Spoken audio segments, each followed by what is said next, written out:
Hello and welcome to my thoughts on From the Shadows. Cool name. If you haven't read it yet, you can click here and I'll read it for you.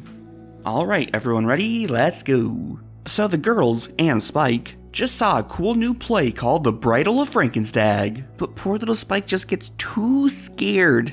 So he and Twilight head home early, where they witness a robbery in progress. And what could this dark, hooded fiend possibly be stealing from Princess Twilight? Precious jewels, dangerous magic? Oh, it's just history books. That's a pretty strange motivation for robbing one of Equestria's princesses. So the next day, Twilight heads out to find him, so she can ask him what the hell's going on. The gang tracks him down to a small village, and Spike sniffs out the books, sniff sniff, only to discover that they've been deleted. The horror. And with such a despicable monster on the loose, the gang splits up and searches for clues. Honestly, the plot so far has been pretty enthralling. I'm impressed. Applejack and Fluttershy head to the saloon, Twilight and Rarity to the magic shop, and Pinky and Rainbow go to the candy store. A classic hub of information. So, of the three teams, Twilight and Rarity are the least entertaining. That's only because the other two raised the bar so damn high it's bad by comparison.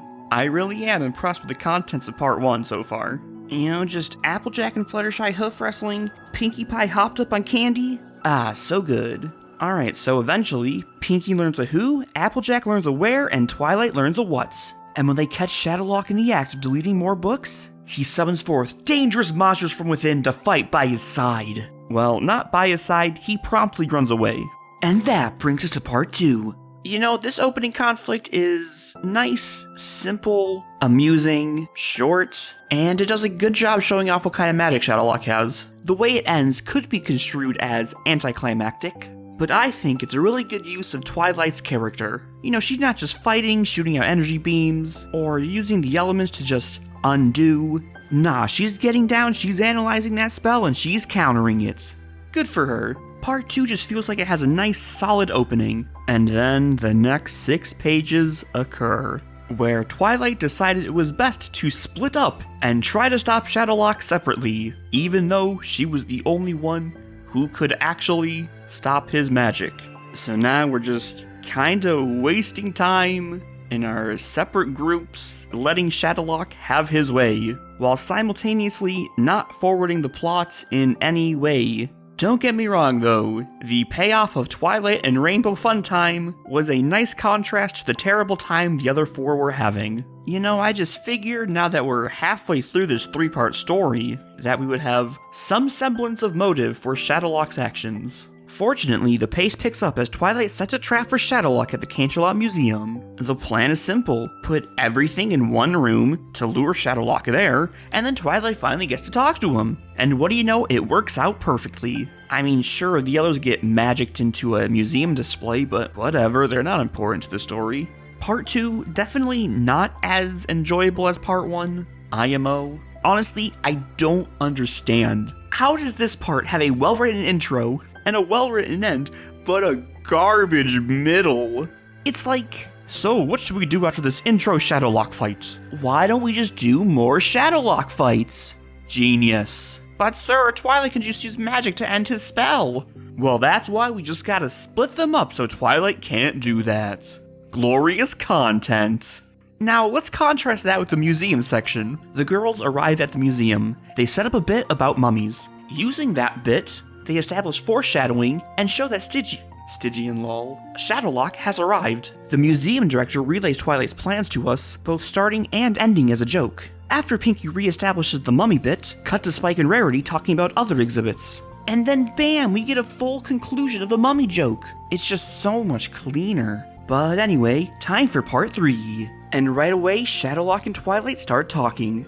And it's kinda crazy to think about, but the plot has finally moved past Shadowlock Take Book. That's literally all we've had to go off since the first 5 minutes of part 1. But hey, better late than never. He has, said 2 or 3 things before about how he's trying to do something good, but now he finally gets to explain himself. And while these 2 are chatting, the other 5 are engaging in a subplot that has no bearing on the main plot. So, that's a choice. So, the moral that the girls and Spike say they learn is that they need to understand the past before they could break from it. But none of them really did? I mean, props to Rarity for sussing out the situation pretty well, but Applejack and Pinky literally don't do anything. Just their mere existence breaks the spell eventually. Rarity and Rainbow just say, "Oh, we're from the future, darling," and whoosh they go. But Fluttershy, on the other hand, did what I think was the smartest solution. So she references how Twilight breaks Shadowlock's spell back at the library. We can't magic our way to the end of their story, but now it's left a little open-ended. But based on her actions, I extrapolate that sentence to finish as something like, "But we can make our own ending." So when the dragon tells her dragons and ponies have been at war for centuries, she tries to end their story by ending their conflict. Simple and clean, good job, Fluttershy. But meanwhile, Shadowlock has been spouting exposition. He is related to Stygian, and he fears that the darkness will seek him out and corrupt him too. And since he can't shake these fears, he seeks out magic that can erase his memories of the Pony of Shadows. He says he's doing it to protect Equestria, but it sounds like he's more so trying to protect himself. Which, I mean, is a fine enough motivation. But unfortunately, he's swayed a little too quickly. All Twilight says is, "Shit dude, he doesn't exist now, so what happened?" And of course, since Shadowlock has erased all information on Stygian, he has no clue. Granted, I doubt he actually knew in the first place, because, if there was some information on what happened to Stygian, then surely someone would know what happened to Star Swirl. But I mean, hey, maybe Shadowlock's the reason no one knows what happened to Star Swirl, who knows? And when he just starts freaking out after Twilight's little lecture, it just comes off as fake. It doesn't feel like he's actually changed his state of mind. It's just too sudden, which is why I played it off as I did, don't mind me. I've completely changed my ways. I'm going home now, with this scroll in my cloak. But then when Spike comes in and says that they broke out of his spell by doing exactly what Twilight was lecturing about, he's like, "Damn, really? Huh, I guess I was just so afraid my fear was clouding my judgment." And that reaction just feels much more genuine. Then the girls get pancakes, the end. One of the main problems with the story is that Shadowlock is the protagonist, but instead of following his story, we're focusing on his antagonist Twilight. Like, that's why the flow of the story feels so weird, because ultimately the plot has nothing to do with Twilight, it's about Shadowlock. Like, she's just waiting for him to come around. And because of that, we're just waiting for him to come around. And what if instead of the exposition dump he gives Twilight during part 3, what if part 3 just started with his travels across Equestria while he narrated? Sure, we see a couple bits of flashback while he narrates, but what if more? It would definitely feel more active. What if we cut out the 7 pages between the library and museum scenes in part 2, scooch up the girls and Spike subplot into part 2, and just let part 3 really focus on the plots? I think that would have helped. Overall though, the writing was really good, it's just how they allocated their space that's the big problem. Part 1 was great. Part 2, if we remove the weird middle, it would be good. And the problem with part 3 is that it's trying to share its plot development time with a weird B-plot, even though the main plot has had no development up until now. You'd think with a 60-page story, they wouldn't wait until the last 15 pages to explain what's going on.